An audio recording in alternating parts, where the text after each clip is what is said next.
Здравейте хора, аз съм Ема и днес съм решила да ви представя моята приятелка Клеар.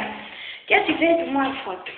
Лично с нея аз се виждам най-много и аз се отговорих с нея, преди да сляза вкъщи, да слизам и аз слизам вече и съм навън.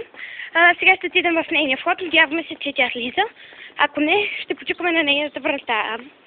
Така, сега ще разберем къде е Клеар. И ще ви я представя. Така, ето я нея и тя идва. Здравей, Клеар! Това е Клеар.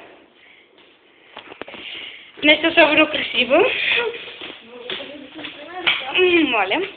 Така, тъй като днес не съм закусвала, отиваме до един магазин. Да, Герганото. Да си взема закуска. И тъй като Клеар ми е доста добра приятелка, ще я помоля да ми държи телефон, докато си избирам закуска. Не сега. Ако толкова искаш да го държи, заповядай.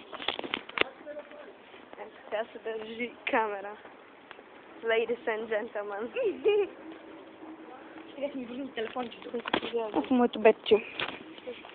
Това ще го качваш ли някъде? Да, мисля в YouTube. Петото ми клипче. Ма мисля просто ако трябва. Толкова е скучно. Тъпо. Сте слушали музиката. Супер. Не съм, аз си включих това от компютъра музиката.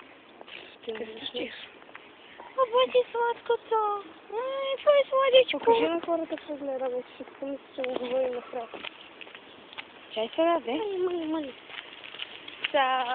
За мен е до нещо, че съм слаба, много слаба на тема.